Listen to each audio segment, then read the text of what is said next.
The bullets whistled past Lieutenant Marcus Chen's head so close he could feel the heat against his cheek. His radio crackled with panicked voices as half his platoon lay pinned behind inadequate cover, taking fire from insurgents positioned in buildings they couldn't even see.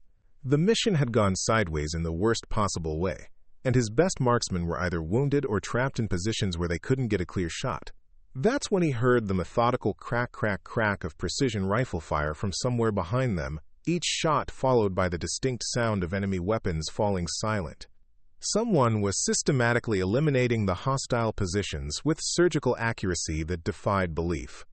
When Chen finally turned to see who was providing the covering fire that was saving his entire unit, he couldn't process what his eyes were telling him. The shooter was Elena Vasquez, the 52-year-old civilian contractor who his men had been mocking for the past 3 days, calling her grandma, and questioning why someone her age was even allowed on a forward operating base.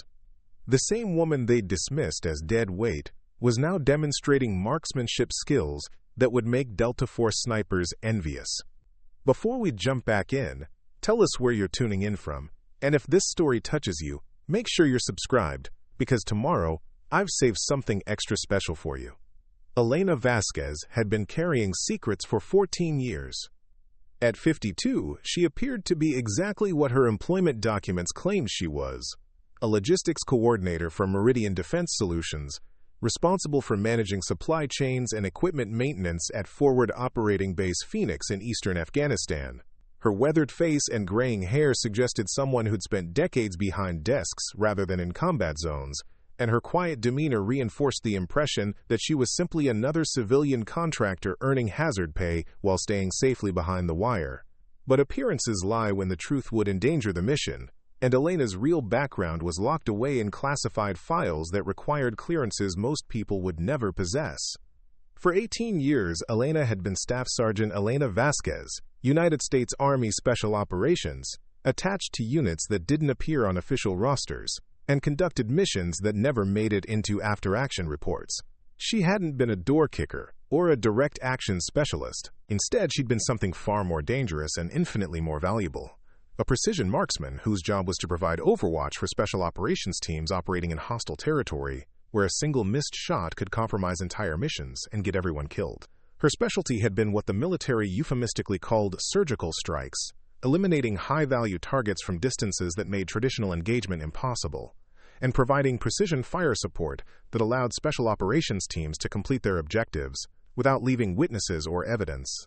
Elena had operated in Iraq, Afghanistan, Syria, and half a dozen other countries that couldn't be named in official contexts, always from concealed positions that kept her invisible to both enemies and allies who didn't need to know she existed. She'd been the sniper who eliminated insurgent leaders from over a mile away, leaving their organizations confused and leaderless at critical moments when American forces needed tactical advantages. She'd provided overwatch for extraction operations, ensuring that special operations teams could move through hostile territory without being detected or engaged by enemy forces. Elena had coordinated with local assets whose effectiveness depended on American involvement remaining completely invisible, and she'd established firing positions that allowed her to protect multiple objectives simultaneously. Her rifle had been a custom-built system based on the Cheetah M200 platform, modified with specialized optics and ballistic computers that allowed her to engage targets at ranges that exceeded the capabilities of standard military sniper systems. She'd earned her reputation through shots that other marksmen considered impossible, eliminating threats in urban environments where collateral damage would have been politically catastrophic, and providing precision fire support that allowed American forces to complete sensitive missions without leaving evidence of their involvement. Elena's call sign had been Nightshade, earned through her ability to eliminate threats without anyone knowing she'd been there. She'd operated from concealed positions for days at a time, waiting for the perfect moment to take shots that would change the tactical situation without revealing American involvement. Her success rate had been unprecedented, with confirmed eliminations that numbered in the hundreds and zero civilian casualties attributed to her actions. The psychological pressure of her work had been immense, requiring the kind of mental discipline that came from understanding that hesitation or error could result in mission failure and American casualties. Every shot she'd taken had been calculated not just for ballistic accuracy, but for strategic impact and political considerations, that extended far beyond the immediate tactical situation. Elena had carried the weight of decisions that could influence regional stability and American foreign policy objectives, all while remaining invisible to the people whose lives depended on her precision. After a mission injury during a classified operation that officially never happened, Elena had retired quietly from active duty. No ceremonies, no official recognition, no acknowledgement of service that couldn't be acknowledged without compromising ongoing operations. The transition to civilian life had been more challenging than any mission she'd completed, requiring her to suppress instincts and skills that had kept her alive for nearly 2 decades of special operations. She'd found work with defense contractors, using her logistics and coordination experience to support military operations in roles that didn't require her to carry a weapon or make life-or-death decisions. The work was satisfying in its own way, contributing to mission success through organizational efficiency rather than precision marksmanship, and it allowed her to remain connected to the military community that had been her entire adult life. Elena had moved through various contracting positions over the years, always maintaining the quiet competence that made her valuable to supervisors without drawing attention to her background. Most colleagues saw exactly what she wanted them to see: a methodical professional who understood military operations and could manage complex logistics without drama or complications. Her only visible connection to her previous life was the calm that came from someone who'd operated under pressure that most people couldn't imagine. But invisible connections ran deeper than what people could observe. The muscle memory that allowed her to estimate range and wind conditions without conscious thought developed through thousands of hours of training and combat operations, where accuracy meant survival. The spatial awareness that let her identify optimal firing positions and escape routes automatically, skills that had been burned into her nervous system through situations where being trapped meant death for entire teams.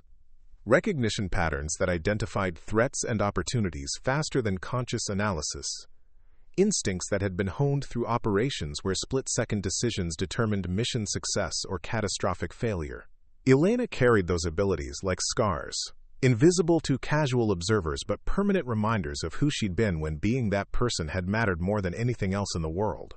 Most days she never thought about them, focusing instead on civilian work that contributed to military operations without requiring anyone to die for the mission. But some skills once learned are never lost, and some instincts once developed never fade, no matter how far you travel from the world that created them. The morning Elena arrived at Forward Operating Base Phoenix, she had no idea that her carefully constructed civilian identity was about to collide with the combat environment that had shaped her into one of the most effective marksmen in American military history. She was simply there to conduct quarterly inventory of equipment and supplies, ensuring that the base's logistics systems could support the infantry units that depended on reliable resupply for their survival. But today would be different. Today she would discover that some skills never truly become obsolete, and some authority never fades when the situation demands that old capabilities serve new purposes. Forward Operating Base Phoenix had been established 6 months earlier as part of the American military's evolving strategy in Afghanistan, designed to provide support for special operations and conventional forces operating in the mountainous region along the Pakistani border. The base itself was relatively small, housing approximately 200 personnel, including infantry, special operations support elements, and the civilian contractors who managed logistics and maintenance operations that kept everyone supplied and equipped. Lieutenant Marcus Chen had been assigned to Bravo Company, 2nd Platoon, for 8 months, leading 32 soldiers whose average age was barely 22. At 28, Chen was considered an experienced officer by his men, though his combat experience consisted primarily of routine patrols and checkpoint operations that had never involved serious enemy contact. He'd graduated from West Point with honors and completed Ranger School, but his leadership had been tested more by administrative challenges than battlefield decisions. His platoon consisted of soldiers who represented the new generation of American infantry, technically proficient and well-trained but lacking the combat experience that had characterized previous deployments during the height of the Iraq and Afghanistan conflicts. They were confident in their abilities and eager to prove themselves, but their understanding of warfare came more from training exercises than actual engagement with enemy forces determined to kill them. The platoon's composition reflected the military's current recruiting and training standards. Preparing and narrating this story took us a lot of time, so if you are enjoying it, subscribe to our channel. It means a lot to us. Now, back to the story. Staff Sergeant Rodriguez was the senior enlisted leader, a 30-year-old career soldier with 2 previous deployments who served as the bridge between Chen's officer perspective and the enlisted soldiers who would execute whatever missions they were assigned. Sergeant Williams led the first squad, a 26-year-old combat veteran who'd seen action during the final phase of operations in Iraq and understood the difference between training and actual combat. Corporal Martinez commanded the second squad, a 24-year-old who joined the Army straight from high school and whose military experience had been entirely focused on the current deployment. His soldiers were typical of the current generation of American infantry, technically competent and physically capable, but lacking the seasoned judgment that came from prolonged exposure to combat operations. Private First Class Johnson was the platoon's designated marksman, a 20-year-old from rural Montana who'd grown up hunting and possessed natural shooting abilities that had made him the unit's go-to precision shooter. His role was to provide accurate fire support during combat operations, engaging targets at ranges that exceeded the capabilities of standard infantry weapons. Johnson was confident in his abilities and had performed well during training exercises, but his experience with precision shooting under combat stress was entirely theoretical. The platoon's other soldiers represented the diversity and capability of the modern American military. Jackson, Peters, Thompson, and Morrison were the machine gunners whose job was to provide suppressive fire that would allow the unit to maneuver during combat operations. Davis, Wilson, and Garcia served as riflemen whose responsibility was to provide the accurate, sustained fire that would allow the platoon to dominate firefights against enemy forces. Chen's soldiers respected his leadership and appreciated his commitment to their welfare, but they'd never been tested by the kind of sustained combat operations that revealed the true character of military units. Their confidence was based on successful training in routine operations, not the life-or-death situations that separated competent soldiers from exceptional ones. When Elena arrived at Forward Operating Base Phoenix to conduct her logistics assessment, the soldiers of 2nd Platoon saw exactly what she wanted them to see: a middle-aged civilian contractor whose job was to count supplies and verify inventory records. Her plain clothes and quiet demeanor suggested someone whose military experience, if any, had been limited to desk jobs and administrative positions rather than combat operations. The age difference was immediately apparent to soldiers whose average age was less than half of Elena's 52 years. To them, she represented the kind of civilian contractor who earned high salaries for work that seemed disconnected from the dangerous missions that infantry soldiers were expected to perform. They were polite but dismissive, treating her with the kind of casual indifference that young soldiers reserved for people they considered irrelevant to their mission. Private Johnson was particularly vocal about his skepticism regarding civilian contractors on forward operating bases. "I don't understand why we need these people taking up space and resources," he complained to his squad mates during a break from patrol preparations. "Half of them look like they'd have heart attacks if they heard actual gunfire." Corporal Martinez agreed with Johnson's assessment, adding his own observations about Elena's apparent physical limitations. "Did you see how slowly she walks? And she's breathing hard just from carrying that clipboard around. What happens if we take contact and need to evacuate civilians? Are we supposed to carry her?" The comments reflected the natural skepticism that young soldiers felt toward anyone whose contribution to military operations wasn't immediately obvious. Elena's work involved analyzing supply chains and inventory management systems that kept the base operational, but to soldiers focused on combat missions, her activities seemed bureaucratic and disconnected from their primary concerns.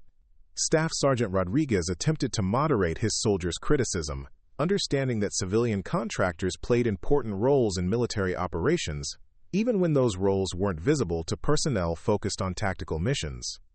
"Look, these contractors handle the logistics that keep us supplied and equipped," he explained during an informal discussion. "We might not see what they do, but someone has to manage the systems that make sure we have ammunition and food." But even Rodriguez's defense was half-hearted, reflecting his own uncertainty about Elena's specific contributions to base operations. He'd seen many civilian contractors during his previous deployments, and most had been younger technical specialists whose expertise was clearly relevant to military missions.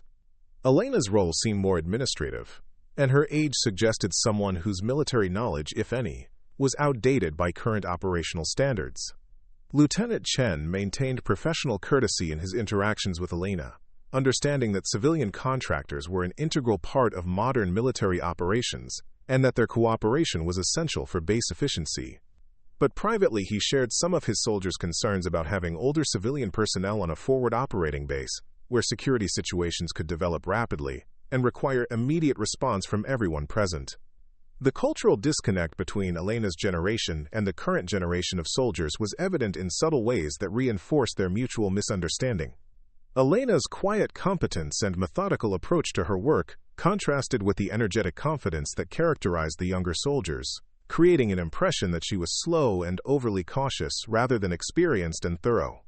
Her civilian clothes and equipment suggested someone whose military experience, if any, had been limited to garrison environments rather than combat operations. The soldiers noted that she didn't carry herself with the automatic alertness that characterized people with extensive field experience, and her interactions with base personnel seemed more administrative than operational. Elena was aware of the soldiers' skepticism, but chose not to address it directly, understanding that revealing her background would complicate her current assignment and potentially create security concerns that could affect her ability to perform her logistics work effectively. She'd learned during her transition to civilian employment that maintaining a low profile was more efficient than trying to establish credibility through explanations that raised more questions than they answered. Instead, she focused on her assigned responsibilities, conducting inventory assessments and supply chain analysis with the kind of methodical thoroughness that had characterized her approach to mission planning during her special operations career. The work was different from precision marksmanship, but it required the same attention to detail and understanding of how small errors could have cascading effects on larger operations. Elena completed her initial assessment of base supply systems and identified several areas where efficiency improvements could reduce resupply requirements and enhance operational sustainability. Her recommendations were based on experience with logistics challenges that had affected special operations missions, though she presented them in terms that didn't reveal her specific background or the circumstances where she'd learned about the importance of reliable supply chains. Lieutenant Chen reviewed Elena's preliminary report and was impressed by the depth of her analysis and the practical value of her recommendations. Her understanding of military logistics exceeded what he'd expected from a civilian contractor, and her suggestions demonstrated familiarity with operational challenges that went beyond administrative theory. "This is actually pretty insightful," Chen admitted to Staff Sergeant Rodriguez after reading Elena's assessment. "She's identified supply chain vulnerabilities that could affect our ability to sustain operations if we get into prolonged engagement with enemy forces." Rodriguez agreed that Elena's work was more sophisticated than they'd initially expected, but he remained skeptical about her practical value during actual combat operations. "Sure, she knows logistics, but what happens if we take contact while she's here? Are we supposed to protect someone who probably can't even handle an M4? The question reflected the fundamental concern that infantry soldiers had about civilian personnel on forward operating bases. Understanding that everyone present during combat operations either contributed to mission success or became a liability that diverted resources from fighting the enemy. Elena's administrative expertise was valuable for long-term operational planning, but its relevance during immediate tactical situations remained unclear. Chen shared Rodriguez's concerns but recognized that civilian contractors were an accepted part of modern military operations, and that their presence on forward bases was determined by strategic considerations that exceeded his authority as a platoon leader. His responsibility was to ensure that his soldiers could perform their missions effectively while protecting any civilians who happened to be present during combat operations. The dynamic between Elena and 2nd Platoon represented the broader challenges of integrating civilian expertise with military operations in environments where combat remained a constant possibility. Both sides brought valuable capabilities to the mission, but their different backgrounds and perspectives created mutual misunderstanding that could affect their ability to work together effectively when situations required cooperation. Elena understood the soldiers' skepticism and didn't take their dismissive comments personally, recognizing that their concerns were based on legitimate questions about operational security and resource allocation. She'd observed similar dynamics during her special operations career, when civilian assets had been integrated into military missions and required protection that could compromise tactical flexibility. But she also understood that the soldiers' assumptions about her capabilities were based on incomplete information, and that their confidence in their own abilities hadn't been tested by the kind of sustained combat operations that revealed the true complexity of military operations in hostile environments. Their training had been excellent, but training differed from actual combat in ways that couldn't be fully appreciated until experienced directly. The stage was set for a confrontation that would challenge everyone's assumptions about age, experience, and the relationship between administrative expertise and combat effectiveness. Elena's presence on Forward Operating Base Phoenix was about to intersect with tactical realities that would test both her carefully maintained civilian identity and the soldiers' confidence in their ability to handle whatever challenges they might face. Lieutenant Chen received the mission briefing at 0600 hours on a Tuesday morning that seemed identical to dozens of other briefings he'd attended since arriving at Forward Operating Base Phoenix.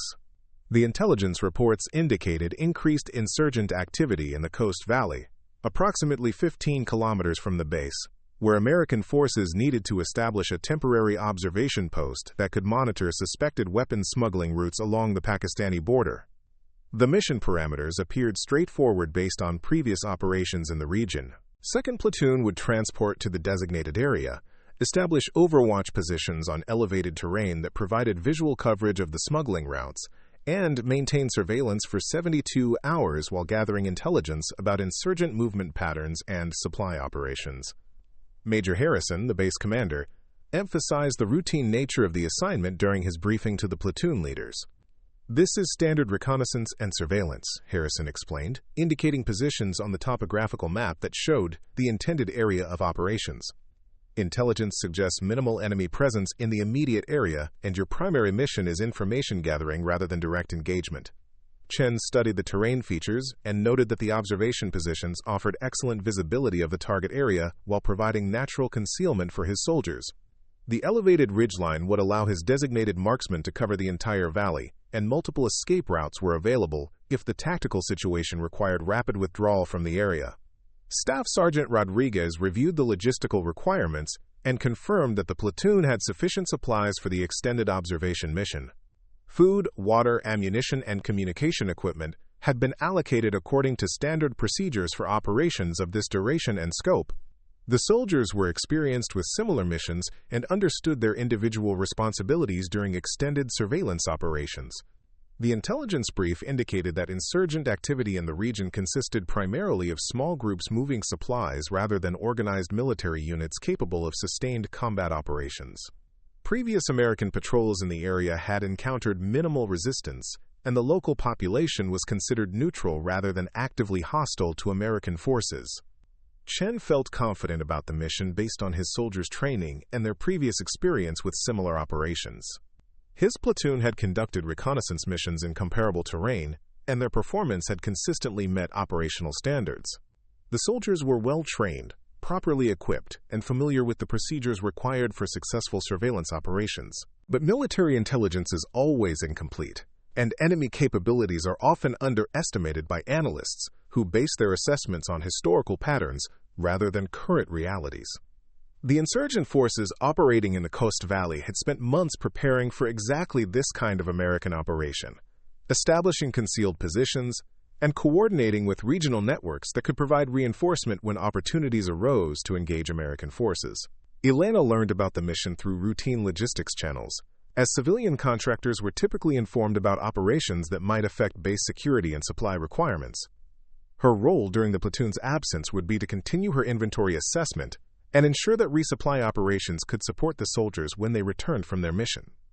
She reviewed the mission parameters with the kind of professional interest that characterized her approach to any military operation, automatically analyzing the tactical situation and identifying potential challenges based on her experience with similar missions during her special operations career.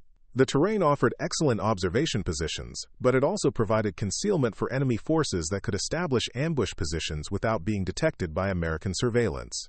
Elena's analysis of the intelligence reports revealed several inconsistencies that suggested the actual threat level might exceed the official assessment.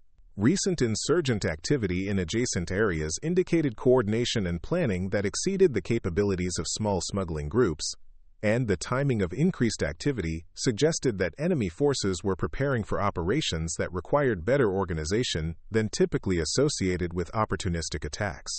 But Elena's concerns were based on classified experience that she couldn't share without revealing her background, and her current role as a logistics contractor didn't provide authority to influence operational planning. She could only hope that Lieutenant Chen's training and his soldiers' capabilities would be sufficient to handle whatever challenges they might encounter. 2nd Platoon departed Forward Operating Base Phoenix at 0800 hours, traveling in armored vehicles that provided protection during movement through potentially hostile territory. The convoy consisted of 3 mine-resistant ambush-protected vehicles, each carrying soldiers and equipment necessary for the extended surveillance mission. Elena watched the departure from the base logistics center, noting the confidence and professionalism that characterized the soldiers' preparation and movement. They were well-trained and properly equipped, representing the current standard of American infantry capability. But confidence based on training differed from confidence earned through combat experience, and the difference between the two could only be appreciated after being tested by actual engagement with enemy forces. The convoy reached the designated area without incident, and Lieutenant Chen's soldiers established their observation positions according to standard procedures. The elevated ridgeline provided excellent visibility of the target area, and the soldiers settled into positions that allowed them to maintain surveillance while remaining concealed from potential observation by enemy forces. Private Johnson established his designated marksman position with clear fields of fire that covered the entire valley, and his spotting scope provided detailed observation of the suspected smuggling routes. The other soldiers established security positions that created overlapping coverage of potential approach routes, ensuring that the observation post couldn't be approached without being detected. For the first 24 hours, the mission proceeded exactly as planned. The soldiers observed normal civilian activity in the valley, including farmers and herders whose presence confirmed that the area wasn't under enemy control. Radio communications with Forward Operating Base Phoenix were clear and regular, and the tactical situation remained stable throughout the initial phase of the operation. Chen felt satisfied with his soldiers' performance and confident that the mission would be completed successfully. His men were alert and professional, maintaining proper security while gathering the intelligence information that had been requested by higher headquarters. The operation was proceeding according to plan, with no indications of enemy activity that might complicate their mission. But enemy forces had been monitoring American operations in the region for months, learning their patterns and procedures while preparing positions that could be activated when tactical opportunities arose. The insurgents understood that American reconnaissance missions typically lasted 72 hours, and they positioned fighters in concealed locations that provided advantages during the final phase of such operations, when American soldiers might be fatigued and less alert. The attack began at dawn on the 3rd day, when 2nd Platoon was scheduled to conclude their surveillance mission and prepare for extraction back to Forward Operating Base Phoenix. The initial enemy fire came from multiple directions simultaneously, indicating coordination and planning that exceeded the intelligence assessment of small, disorganized smuggling groups. Chen's soldiers responded according to their training, returning fire and maneuvering to positions that provided better cover while maintaining communication with base headquarters. But the enemy positions had been selected specifically to neutralize the advantages that American forces normally enjoyed during combat operations, and the insurgents possessed weapons and tactical capabilities that exceeded previous encounters in the region. Private Johnson attempted to engage enemy positions with his designated marksman rifle, but the insurgent fighters were concealed in locations that provided protection from direct fire, while allowing them to maintain pressure on the American positions. His shots were accurate, but they weren't having the decisive effect that precision fire normally achieved during combat operations. The tactical situation deteriorated rapidly as enemy fire increased in volume and accuracy, indicating that the insurgent forces possessed capabilities that hadn't been anticipated by American intelligence assessments. Chen's soldiers were pinned in positions that provided minimal cover, and their ability to maneuver was severely limited by enemy fire that seemed to anticipate their movements. Staff Sergeant Rodriguez coordinated the soldiers' defensive fire while trying to identify enemy positions that could be engaged effectively, but the insurgents had prepared their attack positions to minimize exposure while maximizing their ability to deliver accurate fire against American forces. The enemy fighters demonstrated tactical discipline and marksmanship skills that exceeded expectations based on previous encounters. Chen realized that his platoon was facing a more organized and capable enemy force than intelligence had indicated, and that standard tactical responses weren't providing the advantages that normally allowed American forces to dominate firefights. His soldiers were well-trained and fighting effectively, but they were outnumbered and trapped in positions that favored the enemy forces that had prepared specifically for this engagement. The radio communications with Forward Operating Base Phoenix were intermittent due to terrain features that interfered with signal transmission, making it difficult to coordinate effective support from base resources. Chen's request for artillery support and medical evacuation were transmitted, but response times would be affected by the distance from the base and the complexity of providing fire support in mountainous terrain. As the firefight continued, Chen recognized that his soldiers' ammunition was being consumed at rates that couldn't be sustained indefinitely, and that casualties were inevitable if the tactical situation couldn't be changed through decisive action. His designated marksman was engaging targets effectively, but individual precision shots weren't sufficient to neutralize enemy positions that provided mutual support and overlapping fields of fire. The enemy forces had prepared their positions to withstand exactly this kind of American response, and their tactical plan was designed to inflict maximum casualties on American forces while minimizing their own exposure to effective counterfire. Chen's soldiers were fighting courageously and competently, but courage and competence weren't sufficient to overcome tactical disadvantages that had been prepared specifically to neutralize American military capabilities. The situation required intervention from resources that exceeded the capabilities of a single infantry platoon, but those resources weren't immediately available due to distance and coordination requirements that couldn't be compressed without compromising operational security. Chen's soldiers would have to hold their positions and fight effectively until support could arrive, but their ability to sustain the engagement was limited by ammunition, casualties, and the psychological pressure of being outnumbered by enemy forces that held tactical advantages. At Forward Operating Base Phoenix, Elena heard the radio reports of contact and immediately understood that 2nd Platoon was engaged in combat operations that exceeded the routine surveillance mission they'd been assigned to perform. The enemy capabilities being described in the radio transmissions indicated organized resistance that required more than standard infantry responses to neutralize effectively. She'd heard similar radio traffic during her special operations career, when American forces had encountered enemy resistance that exceeded intelligence assessments and required immediate support to prevent tactical disasters. The pattern of enemy fire being described suggested prepared positions and coordinated tactics that could only be countered by precision engagement of key positions that provided command and control for the insurgent forces. Elena understood that the soldiers of 2nd Platoon were facing exactly the kind of tactical situation that had required her intervention during her years as a special operations marksman, when American forces needed precision fire support that could neutralize enemy advantages and restore tactical balance to combat operations. But her current role as a civilian contractor didn't provide authority to become involved in combat operations, and revealing her capabilities would compromise the operational security that protected her identity. The radio reports indicated that Private Johnson was engaging enemy positions with his designated marksman rifle, but that individual targets were difficult to identify and engage effectively due to the concealment and positioning that characterized prepared enemy positions. The kind of precision marksmanship required to neutralize such positions exceeded the capabilities of standard military training and required experience that came from extensive combat operations against sophisticated enemy forces.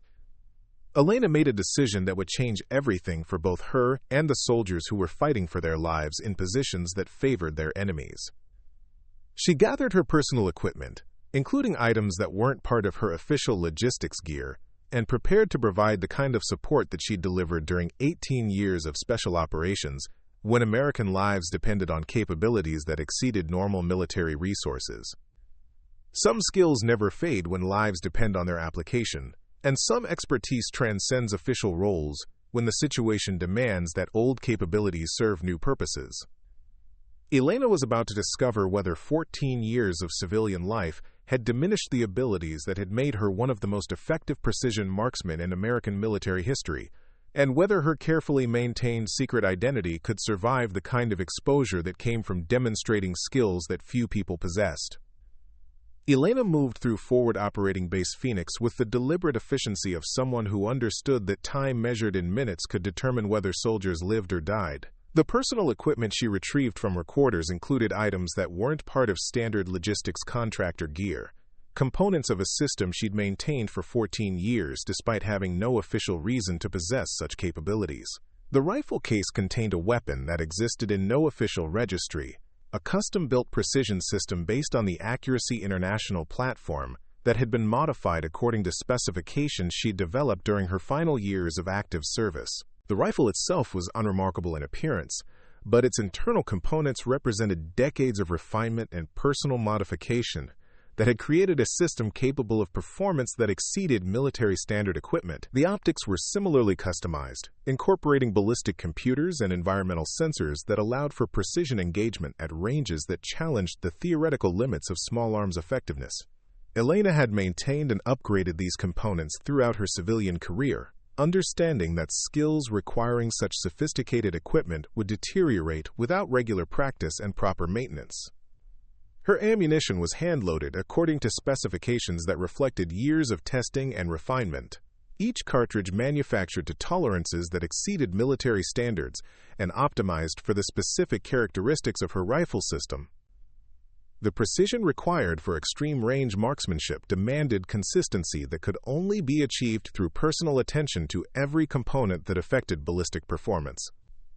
Elena's ghillie suit was constructed from materials that provided concealment in the specific terrain and vegetation characteristics of eastern Afghanistan, incorporating techniques she'd learned during her special operations career for blending with natural environments. The suit wasn't standard military issue, but rather a personal system that had been refined through experience with the environmental conditions where she'd operated most frequently.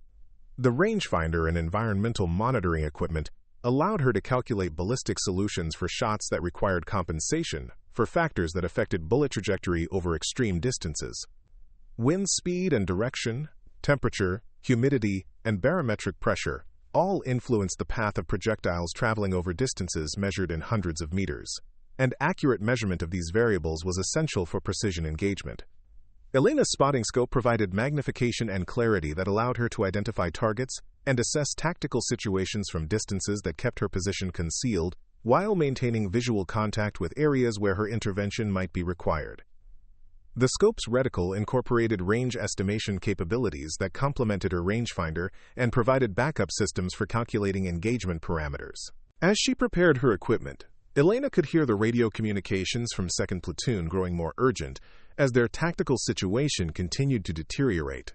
Lieutenant Chen's voice carried the controlled tension of an officer whose soldiers were engaged in combat that exceeded their training experience, and Staff Sergeant Rodriguez's reports indicated that enemy fire was increasing in both volume and accuracy. The helicopter that would transport Elena to the engagement area was a UH-60 Blackhawk, operated by pilots who specialized in inserting personnel into contested areas where conventional transportation couldn't operate safely.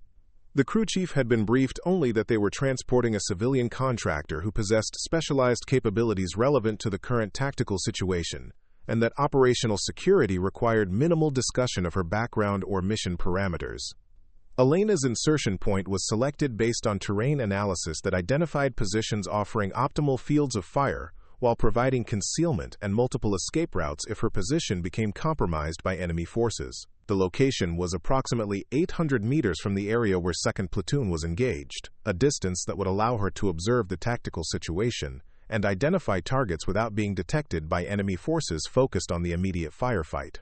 The helicopter approached the insertion area using nap-of-the-earth flight techniques that minimized exposure to potential enemy fire while maintaining the element of surprise that was essential for Elena's mission success. The pilots had extensive experience with similar insertions and understood the importance of delivering personnel to precise locations without compromising their operational effectiveness. Elena prepared for insertion with the methodical routine that had characterized her approach to similar missions during her special operations career. Equipment checks, communication protocols, and contingency planning were reviewed with automatic precision that reflected years of experience with operations where small errors could have catastrophic consequences for both her and the personnel she was supporting. The jump itself was conducted from minimal altitude to reduce the time she would be visible to potential observers, and her landing was executed with the kind of controlled precision that came from extensive airborne training. Elena absorbed the impact and immediately moved to concealment, beginning the tactical approach to her selected firing position while monitoring radio communications that provided updates on the developing combat situation. Her movement to the firing position required approximately 20 minutes of careful navigation through terrain that provided concealment while allowing her to maintain situational awareness of the tactical environment. Elena moved with the deliberate stealth that had characterized her approach to similar missions, understanding that detection by enemy forces would compromise both her effectiveness and the safety of the soldiers she was attempting to support. The firing position she'd selected offered excellent visibility of the valley where 2nd Platoon was engaged, while providing natural concealment that would prevent enemy forces from identifying her location even after she began engaging targets. The position included multiple escape routes and offered protection from return fire that might be directed toward her area once her presence became known to enemy forces. Elena established her rifle system according to procedures that had been refined through years of combat operations, creating a stable firing platform that would allow for precise engagement of targets at ranges that exceeded the capabilities of standard infantry weapons. The bipod and shooting mat provided stability that eliminated movement and vibration that could affect accuracy during precision shooting. Her spotting scope revealed the tactical situation with clarity that immediately confirmed her assessment of the challenges facing 2nd Platoon. The soldiers were pinned in positions that provided minimal cover, while enemy forces occupied prepared positions that offered protection and concealment while allowing them to deliver accurate fire against American forces. Elena could see Private Johnson attempting to engage enemy positions with his designated marksman rifle, but his shots were ineffective because the targets were concealed in locations that provided protection from direct fire while maintaining their ability to engage American positions. The enemy fighters were demonstrating tactical discipline that indicated training and preparation that exceeded intelligence assessments of their capabilities. Staff Sergeant Rodriguez was coordinating defensive fire from positions that were clearly inadequate for the volume of enemy fire being directed against them, and several soldiers appeared to have been wounded based on their movements and the medical aid being provided by their teammates. The tactical situation was deteriorating rapidly, and conventional infantry responses weren't providing the advantages necessary to neutralize enemy positions. Lieutenant Chen was attempting to coordinate with Forward Operating Base Phoenix for artillery support and medical evacuation, but the terrain features that provided concealment for enemy positions also interfered with radio communications, creating delays that could prove fatal if the engagement continued at its current intensity. Elena identified 12 distinct enemy firing positions distributed throughout the ridgeline opposite 2nd Platoon's location, each position offering concealment and protection that made engagement by conventional infantry weapons extremely difficult. The positions had been prepared specifically to provide mutual support and overlapping fields of fire, creating a defensive system that could withstand the kind of direct assault that American forces normally used to neutralize enemy resistance. But the enemy positions had been designed to counter conventional infantry tactics, not precision marksmanship from concealed positions at ranges that exceeded normal combat engagement distances. Elena's position offered clear lines of sight to key enemy positions that controlled the tactical situation, and her rifle system possessed the capability to engage those positions with accuracy that would neutralize their advantages. Her first target was the enemy position that appeared to be providing command and control for the coordinated attack against 2nd Platoon. The position was occupied by fighters who were directing fire from other positions and coordinating tactical movements that indicated leadership responsibilities within the enemy force structure. Elena calculated the ballistic solution for the shot, compensating for range, wind conditions, and environmental factors that would affect bullet trajectory over the 840-meter distance to the target. The calculations required consideration of multiple variables that influenced projectile flight, and accuracy demanded precise measurement of conditions that changed constantly during extended engagements. The crosshairs settled on the target with mechanical precision that reflected years of training and combat experience with similar shots under comparable conditions. Elena's breathing was controlled and rhythmic, eliminating movement that could affect accuracy during the critical moment when the trigger was pressed and the shot was fired. The rifle's report was absorbed by the terrain features that provided concealment for her position, and the sound was masked by the ongoing firefight that continued throughout the valley. The bullet's flight time over 800 meters was approximately 1 second, during which environmental conditions could change and affect impact precision. The target dropped immediately upon impact, eliminated with surgical precision that created immediate confusion among the enemy forces who had been receiving coordination and leadership from that position. The effect was visible through Elena's spotting scope as other enemy positions began firing less effectively and with reduced coordination. Elena's second shot targeted a machine gun position that had been providing suppressive fire against 2nd Platoon's location, preventing the American soldiers from maneuvering to positions that offered better cover in fields of fire. The machine gun crew was positioned behind cover that protected them from direct fire from 2nd Platoon's location, but offered no protection from Elena's elevated firing position. The shot eliminated the machine gunner with precision that immediately reduced the volume of fire being directed against American positions. The remaining crew members attempted to continue operating the weapon, but their effectiveness was severely reduced by the loss of their primary gunner and the psychological impact of precision fire from an unknown location. Elena's 3rd and 4th shots targeted enemy positions that were providing flanking fire against 2nd Platoon, eliminating fighters who had been positioned to prevent American forces from using terrain features for improved cover and concealment. Each shot was calculated independently, compensating for the specific range and environmental conditions that affected engagement of each target. The cumulative effect of Elena's precision fire was immediate and decisive. Enemy positions that had been coordinating their attacks began operating independently, reducing their overall effectiveness and allowing 2nd Platoon to begin maneuvering to positions that offered better tactical advantages. Lieutenant Chen immediately recognized that the tactical situation had changed dramatically, though he couldn't identify the source of the precision fire that was eliminating enemy positions with surgical accuracy. His radio calls to Forward Operating Base Phoenix requested information about friendly forces that might be providing sniper support, but base headquarters had no information about additional assets in the area.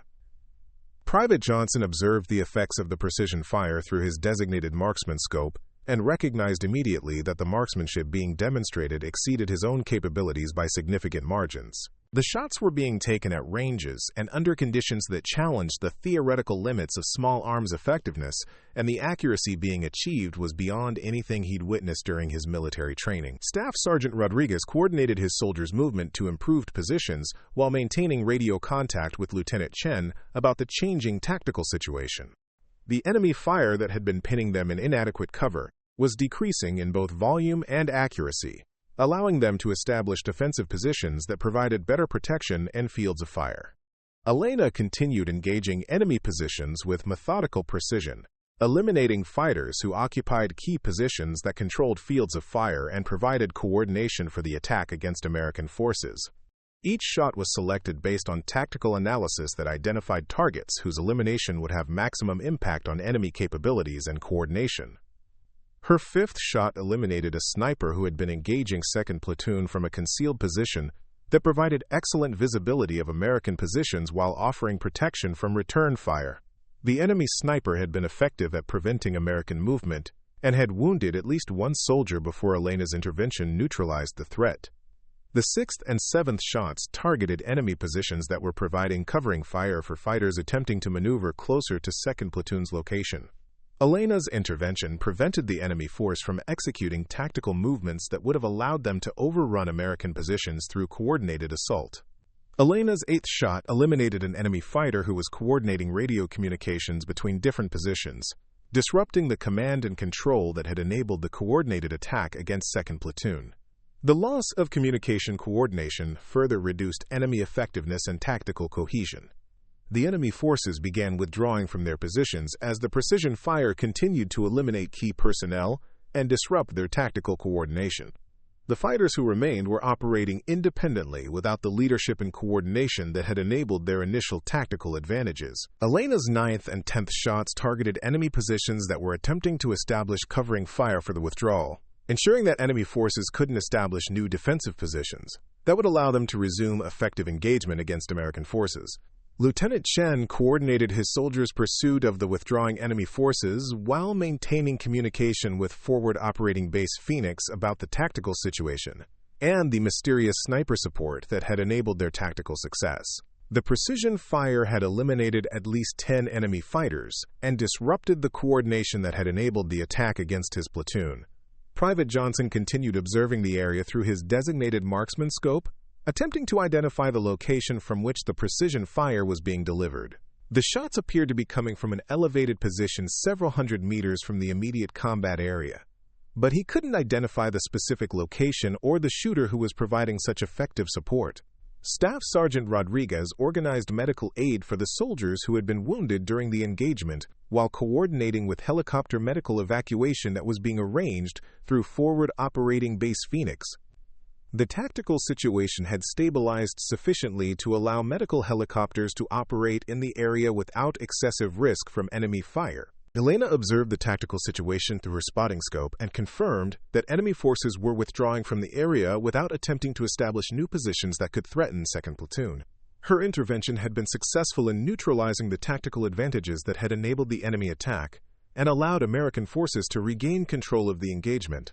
She began breaking down her rifle system and preparing for extraction from her firing position, understanding that her location might be compromised by enemy forces who were attempting to identify the source of the precision fire that had disrupted their attack. Elena's extraction needed to be executed quickly and efficiently to prevent detection by enemy forces or American personnel who might compromise her operational security. The helicopter extraction was coordinated through the same crew that had inserted her into the area, and the pilots understood the importance of removing her from the area without creating opportunities for observation by either enemy forces or American personnel who didn't need to know about her involvement in the tactical situation. Elena's movement from her firing position to the extraction point required the same stealth and tactical awareness that had characterized her approach to the area, understanding that enemy forces might be monitoring the area for signs of the sniper who had disrupted their attack against 2nd Platoon.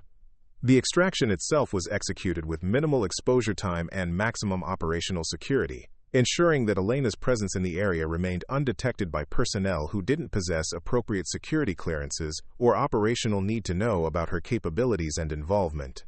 Upon returning to Forward Operating Base Phoenix, Elena resumed her cover identity as a logistics contractor and continued her inventory assessment activities as if she'd never left the base.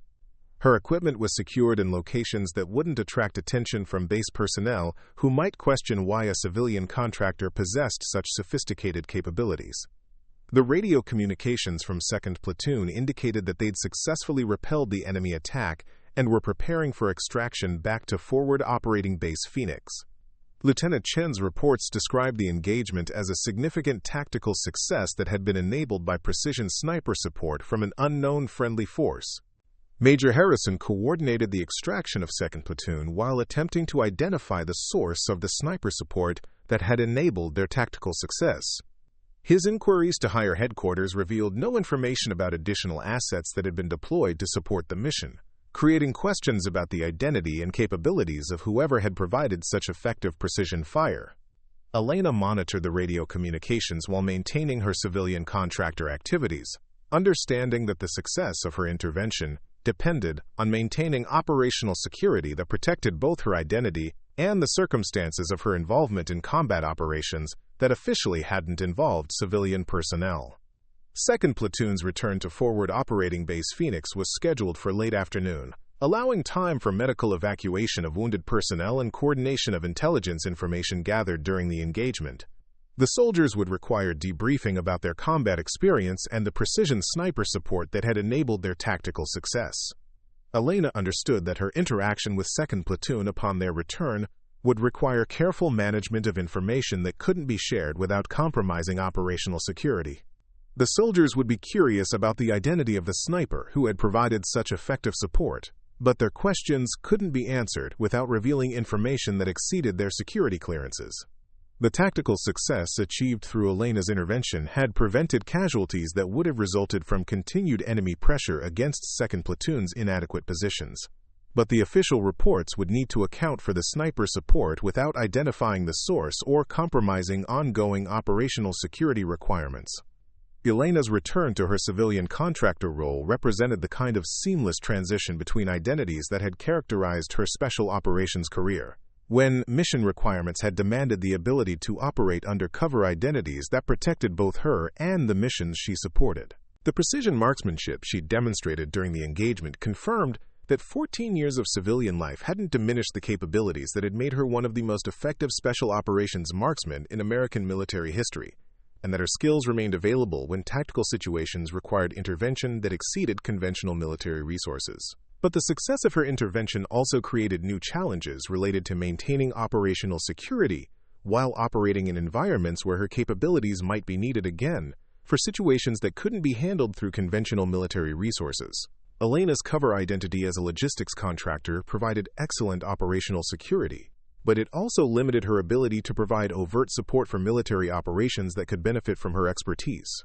The balance between operational security and operational effectiveness would continue to challenge Elena's ability to contribute to mission success while maintaining the civilian identity that protected both her and the classified operations she'd supported during her special operations career. 2nd Platoon's convoy approached Forward Operating Base Phoenix with the subdued atmosphere that followed combat operations where soldiers had experienced capabilities they couldn't fully understand. Lieutenant Chen sat in the lead vehicle reviewing mental notes about the engagement, trying to reconcile the tactical situation his platoon had faced with the precision sniper support that had enabled their survival and mission success. The enemy force they'd encountered had demonstrated coordination and marksmanship that exceeded intelligence assessments, positioning themselves in prepared defensive positions that neutralized many of the tactical advantages American forces normally enjoyed during combat operations. Chen's soldiers had responded according to their training, but conventional infantry tactics hadn't provided solutions to the tactical challenges they'd faced. The precision fire that had systematically eliminated enemy positions had been delivered from an unknown location by someone whose marksmanship capabilities exceeded anything Chen had witnessed during his military career. The shots had been taken at ranges and under conditions that challenged theoretical limits of small arms effectiveness, yet each engagement had resulted in immediate target elimination. Private Johnson remained particularly troubled by what he'd observed through his designated marksman scope during the engagement. The precision and consistency of the sniper fire had demonstrated capabilities that surpassed his own training and experience by significant margins, raising questions about the identity and background of whoever had provided such effective support.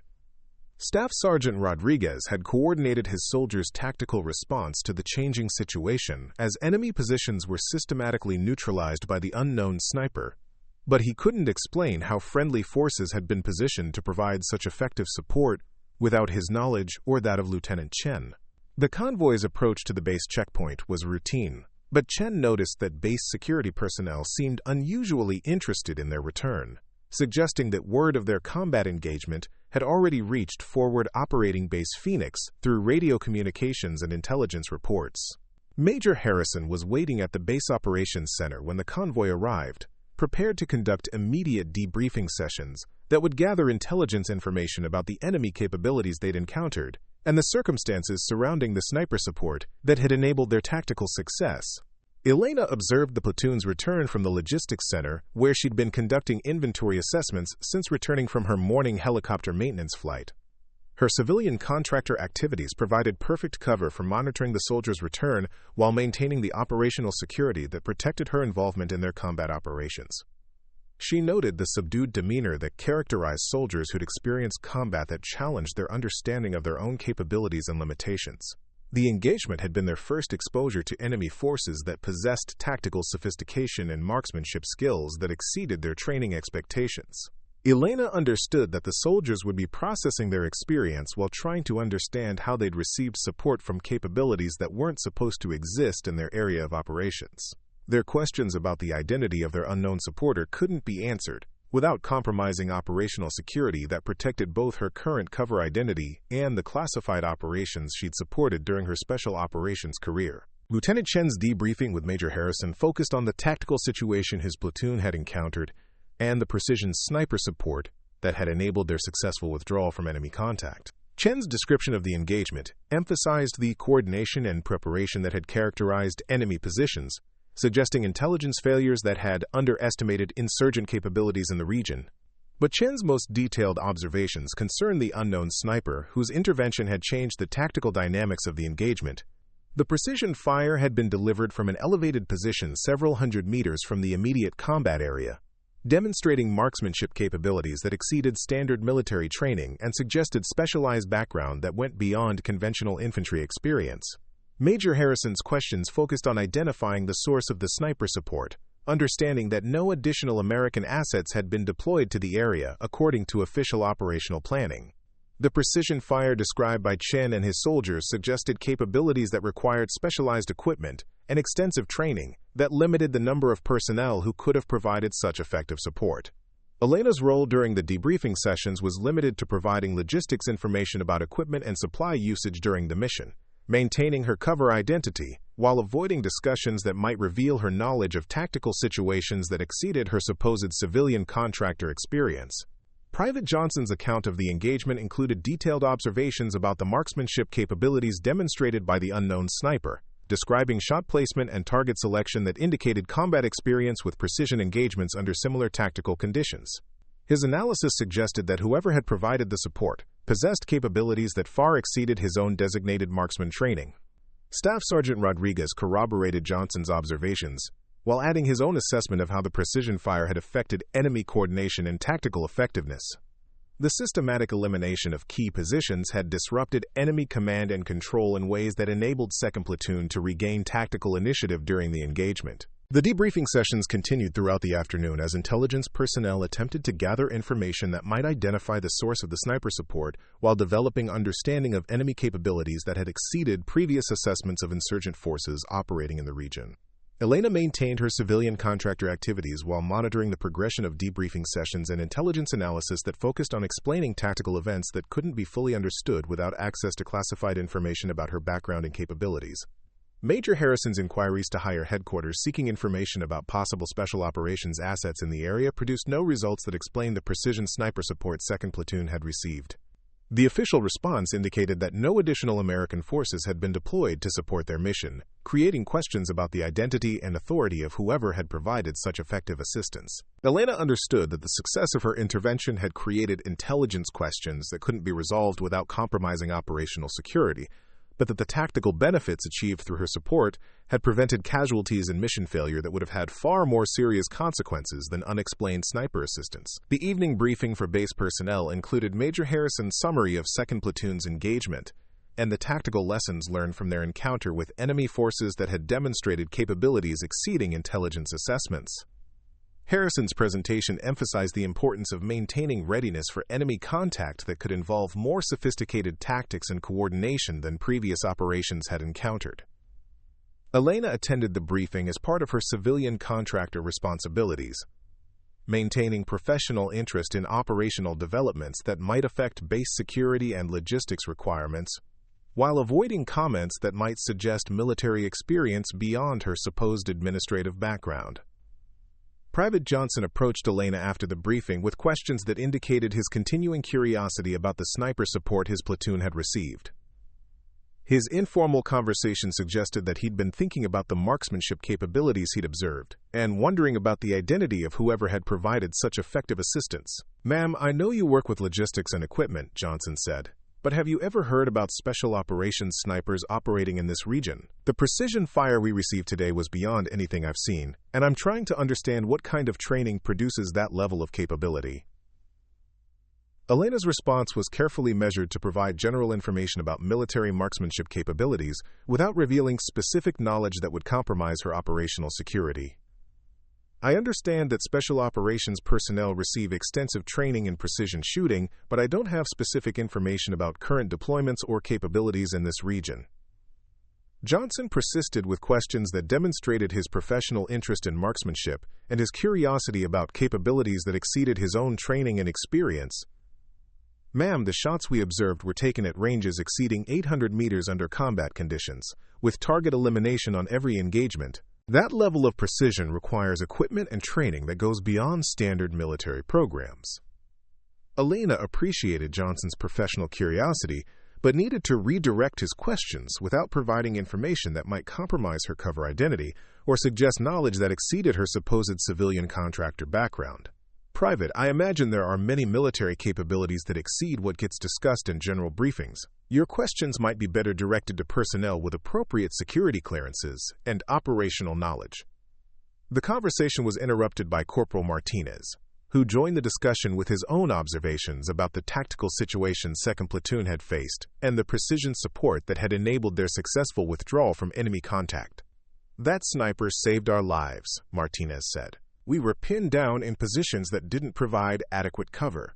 Taking fire from enemy positions, we couldn't engage effectively with our weapons. Without that precision fire eliminating key enemy positions, we would have taken casualties that could have compromised the entire mission." Elena listened to Martinez's account while maintaining her civilian contractor persona, understanding that the soldiers' gratitude for the support they'd received was genuine, and that their curiosity about its source was natural given their limited information about special operations capabilities that might be available in their area of operations. Staff Sergeant Rodriguez joined the informal discussion, adding his perspective as the senior enlisted leader who'd coordinated 2nd Platoon's tactical response during the engagement. "I've been in the Army for 12 years, and I've never seen marksmanship like what we witnessed today. Whoever provided that support has capabilities that exceed anything I encountered during my previous deployments." Elena recognized that the soldiers' discussion was creating opportunities for her to gather information about their assessment of the tactical situation, while avoiding direct questions about her own background or knowledge of military operations. Their focus on the unknown sniper's capabilities provided cover for her continued participation in the conversation, without revealing information that might compromise her operational security. Lieutenant Chen approached the group with questions about equipment and logistics requirements that had developed from 2nd Platoon's combat experience, providing Elena with legitimate reasons to participate in discussions about operational planning and resource allocation that supported her cover identity as a logistics contractor.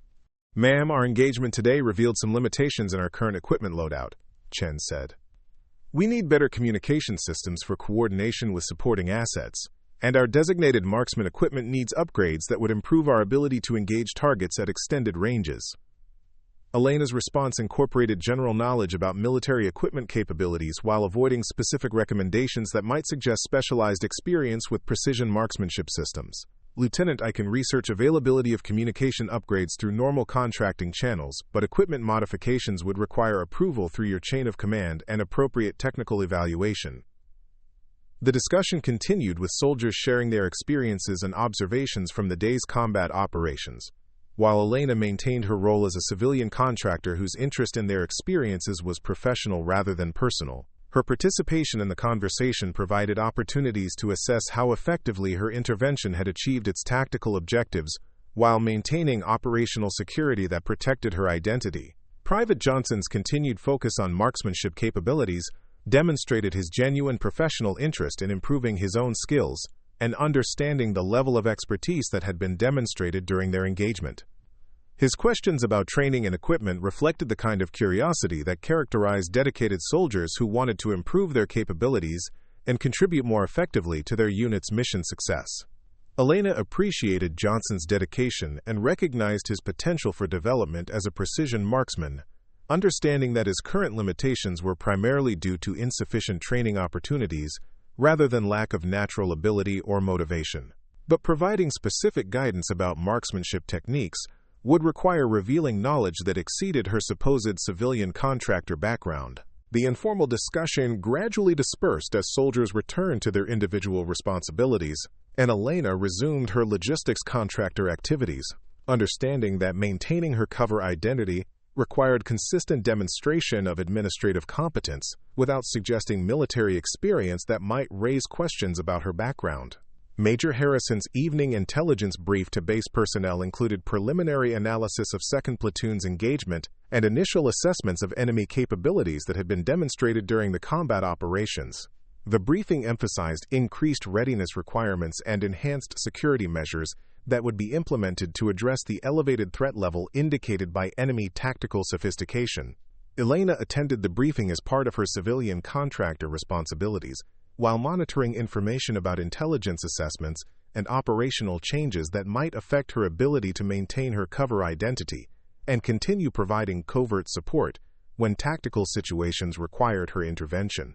The intelligence analysis included recommendations for additional reconnaissance operations that would gather information about enemy capabilities and positions in the region. Understanding that the tactical sophistication demonstrated during 2nd Platoon's engagement suggested organized resistance that exceeded previous assessments of insurgent forces, Elena understood that increased American operations in the region would create additional opportunities for enemy contact that might require her intervention, but that maintaining operational security would become more challenging as intelligence personnel focused on identifying the source of capabilities that had enabled 2nd Platoon's tactical success. 3 days after 2nd Platoon's engagement, Elena received information through logistics channels that another American unit operating in the adjacent valley had requested immediate assistance after taking contact from enemy forces that appeared to be using similar tactics and coordination to those encountered by 2nd Platoon. Alpha Company's 3rd Platoon was engaged in combat operations that exceeded their tactical capabilities, and conventional support assets weren't immediately available due to operational commitments elsewhere in the region. The tactical situation described in radio communications suggested that enemy forces were implementing coordinated defensive strategies that neutralized many of the advantages American forces normally enjoyed during combat operations.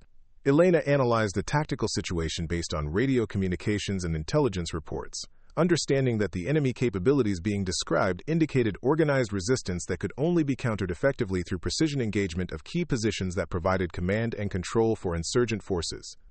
Her decision to provide covert support for 3rd Platoon was based on tactical analysis that indicated American casualties were likely unless the engagement dynamics could be changed through intervention that exceeded conventional military capabilities available in the immediate area. Elena's preparation for the second intervention followed procedures she'd established for maintaining operational security while providing precision marksmanship support that couldn't be officially acknowledged. Her equipment and insertion methods were identical to those used during 2nd Platoon support, ensuring consistency that protected her identity while enabling effective tactical intervention. The helicopter insertion was coordinated through the same crew that had supported her previous mission, and operational security measures ensured that her involvement remained undetected by personnel who didn't possess appropriate security clearances or operational need to know about her capabilities. Elena's firing position for the 3rd Platoon support mission was selected based on terrain analysis that provided optimal fields of fire while maintaining concealment and escape routes that protected her operational security. The tactical situation was similar to 2nd Platoon's engagement, with enemy forces occupying prepared positions that provided advantages during combat operations against American forces. Her precision fire systematically eliminated key enemy positions that controlled tactical coordination and provided suppressive fire against American positions, enabling 3rd Platoon to regain tactical initiative and successfully withdraw from enemy contact without casualties that would have resulted from prolonged engagement under unfavorable conditions. Elena's extraction from the area was executed with the same operational security measures that had protected her identity during the 2nd Platoon support mission, ensuring that her involvement remained undetected while enabling 3rd Platoon to report tactical success that included precision sniper support from unknown friendly forces. The pattern of precision sniper support for American units operating in the region created intelligence questions that focused on identifying the source of capabilities that consistently enabled tactical success during enemy engagements that exceeded conventional military responses. Major Harrison's analysis of the tactical intelligence indicated that someone with exceptional marksmanship capabilities was operating in the region and providing support for American forces during combat operations. But official inquiries had produced no information about authorized personnel or assets that could account for such consistent precision fire support. Elena understood that the success of her interventions was creating intelligence attention that could eventually compromise her operational security, but that the tactical benefits achieved through her support were preventing American casualties and mission failures that justified the operational risks associated with maintaining her covert activities. Private Johnson's continuing interest in marksmanship capabilities was reinforced by reports of precision sniper support that had enabled 3rd Platoon's tactical success, creating patterns that suggested the presence of capabilities that exceeded standard military training and equipment. His informal discussions with Elena continued to focus on marksmanship techniques and equipment specifications, but his questions were becoming more specific and suggested that he was developing theories about the source of the precision fire support that American units in the region had been receiving. Elena managed Johnson's curiosity by providing general information about military marksmanship capabilities, while redirecting his questions toward official channels that could provide appropriate guidance about training opportunities and equipment upgrades that might improve his designated marksman capabilities. The balance between maintaining her cover identity and managing increasing curiosity about precision marksmanship capabilities was becoming more challenging as intelligence personnel and individual soldiers focused on identifying the source of support that had enabled tactical success during multiple combat engagements. Elena's fourth intervention occurred 2 weeks after 3rd Platoon's support mission, When Charlie Company's first platoon encountered enemy forces that had established ambush positions along a supply route that American forces used for resupply operations. The tactical situation involved prepared enemy positions that provided concealment and overlapping fields of fire, creating conditions that could result in significant American casualties unless the engagement dynamics could be changed through precision elimination of key enemy positions. Elena's support for 1st Platoon followed established procedures for covert intervention, but the increasing frequency of her missions was creating cumulative risks to operational security that could eventually compromise her cover identity and expose her involvement in combat operations that officially didn't involve civilian contractor personnel. Her precision fire eliminated enemy positions that controlled the ambush site while enabling 1st Platoon to establish tactical superiority and continue their resupply mission without casualties.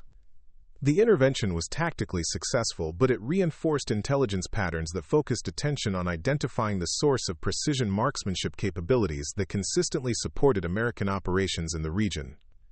Major Harrison's intelligence analysis now included specific focus on the unknown sniper whose support had enabled tactical success for multiple American units, and his inquiries to higher headquarters were producing increased attention from intelligence personnel who specialized in identifying capabilities that operated outside normal operational channels.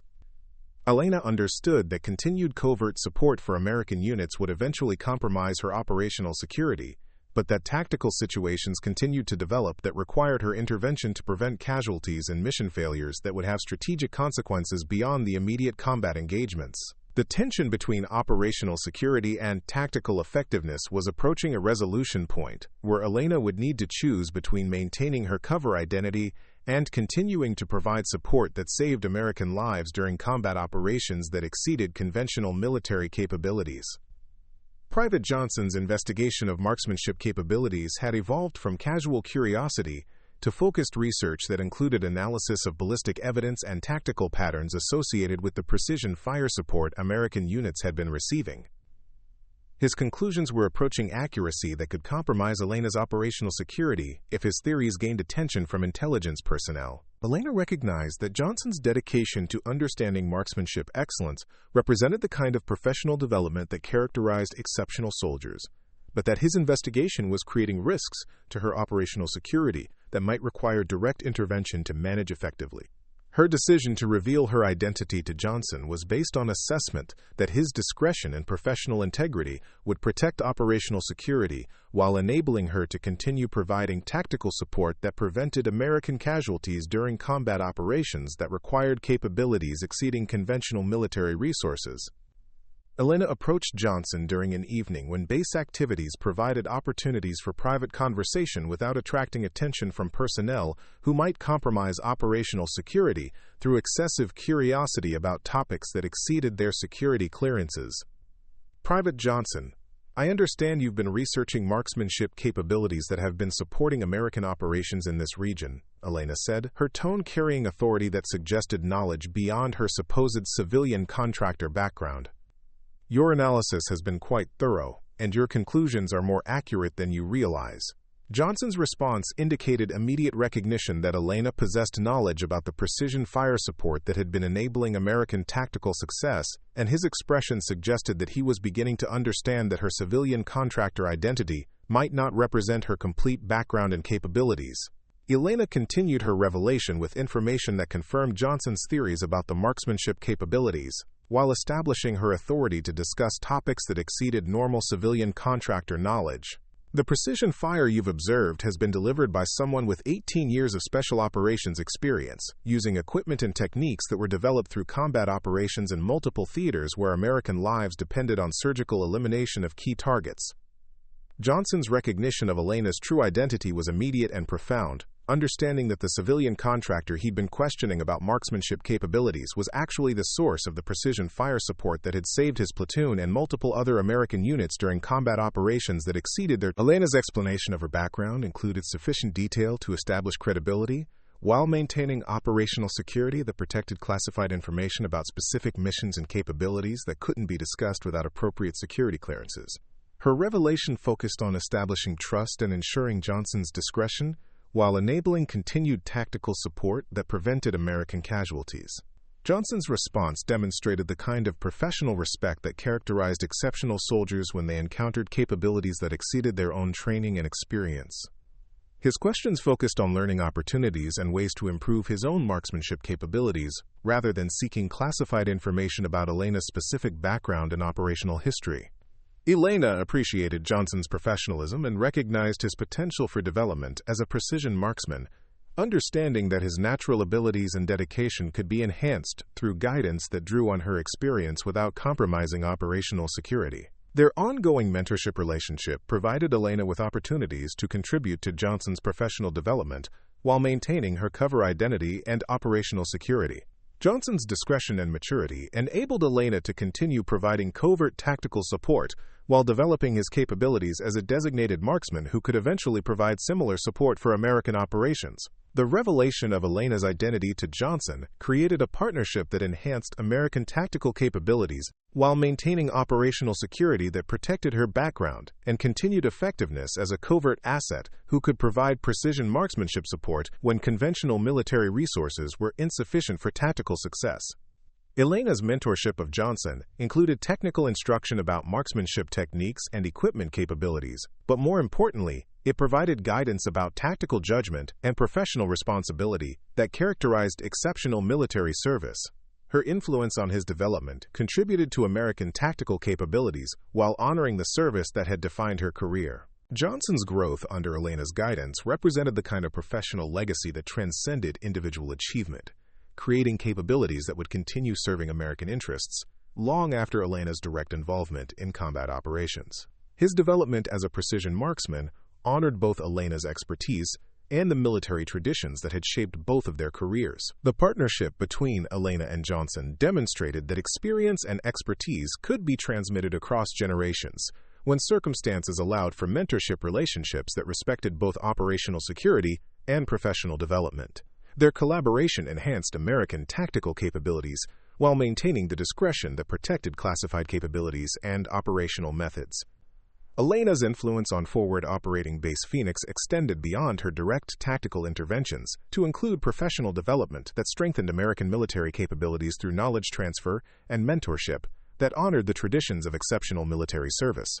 Her legacy would continue serving American interests through the soldiers she'd influenced and the capabilities she'd helped develop. The story of Elena's service represented the kind of quiet professionalism that characterized the most effective military contributions, where expertise was applied through dedication to mission success rather than recognition or acknowledgement that might compromise operational effectiveness. Her impact on American operations would be measured through the lives saved and missions accomplished, rather than official recognition that couldn't be provided without compromising security. Elena's transition from covert tactical support to mentorship and professional development represented the evolution of her service from direct action to capability development that would enhance American military effectiveness for years beyond her individual involvement. Her expertise would continue serving American interests through the soldiers she'd trained and the standards she'd established. The balance between operational security and tactical effectiveness that had characterized Elena's civilian career found resolution through partnerships that enabled continued service while protecting the classified background that had created her exceptional capabilities. Her influence on American operations would continue through discretion and professionalism that honored both her military service and her ongoing contributions to mission success. Up next, you've got two more standout stories right on your screen. If this one hit the mark, you won't want to pass these up. Just click and check them out.